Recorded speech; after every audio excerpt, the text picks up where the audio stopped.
Good morning, Sir Ramil. Good morning, Idol Pina, at good morning din po sa mga tagapakinig. Narito naman po ang tayo ng panahon sa susunod na 24 oras. Patuloy pa rin natin minomonitor yung low pressure area at kaninang alas 4 ng umaga or alas 3 ng umaga, ito ay tinatayang nasa layong 405 kilometers north-northeast ng Itbay at Batanes. Samantala yung southwest monsoon ay patuloy pa rin na nakakapekto sa Southern Luzon, Visayas at Mindanao. Dahil po dyan, ang Zambales, Bataan, Palawan, Occidental Mindoro, Western Visayas, Zamboanga Peninsula, Northern Mindanao at Caraga ay makaranas pa rin ng maulap na kalangitan na may kalat-kalat na mga pagulan at pagkilat-pagkulog dulot siya ng southwest monsoon na maaaring magdulot ng biglang pagbaha at pagguho ng lupa sa mga nabanggit nating lugar.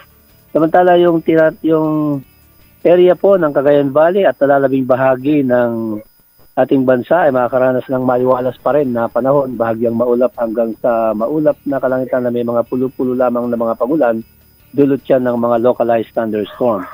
Samantala, yung tinatayang agwat ng temperatura natin dito po sa lambak ng Cagayan, sa Isabela area ay maglalaro sa pagitan ng 24 to 34 degrees Celsius, sa Cagayan 25 to 34 degrees Celsius, Quirino Province 23 to 32 degrees Celsius, sa Nueva Vizcaya 23 to 32 at sa Batanes naman ay 23 to 31 degrees Celsius. Yung LPA na minomonitor natin ay mababa pa rin po yung tsansa na maging isang ganap na bagyo sa mga susunod na araw. Back to you, Delfina. Opo. Sir Ramil, hanggang kailan po kaya magtatagal itong LPA po? Batay doon sa ating pagtaya, maaring malusaw na po ito sa mga susunod na araw. And then yung ating weather outlook, maliwalas pa rin within the next 4 days, Delfina. Ayun. Sa inyong pagtaya, Sir Ramil, dahil 15 na po ngayon, may 2 linggo na lang po tayong natitira sa buwan ng September. Mga ilang bagyo po kaya ang maaaring makapasok po sa ating low pressure area or sa ating area of responsibility? Batay po dun sa ating tropical cyclone threat potential, maaaring may circulation or mga low pressure area na mabuo dito po sa Pacific Ocean. Ganon din po sa West Philippine Sea sa mga susunod na araw. At yung ating pagtaya sa buwan ng September, 2 hanggang 3 yung posibleng mabuo nga po at 2 na nga po yung pumasok. At maaaring meron pang isa or mas higit pa sa isa yung posibleng mabuong bagyo sa mga susunod na araw. Delfina. Alright, maraming salamat, Sir Ramil. Mensahe nyo na lang po sa mga idol po nating nakikinig ngayon.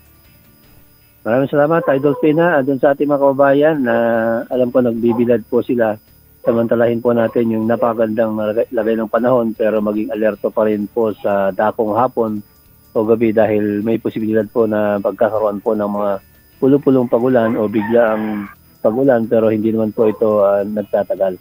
At pinag-iingat pa rin po yung ating mga kababayan sa mga pagkidlat. Yun lamang, Idol Pina, muli magandang umaga po.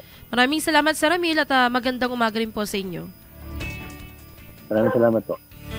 IFM News Weather. Yan ang lagay ng ating panahon ngayong araw, mga idol. Catch more balita. Bisitahin din ang ating Facebook page, ang 98.5 IFM Kawayan, at ang ating website www.tarmen.ph para sa iba pang mga balita.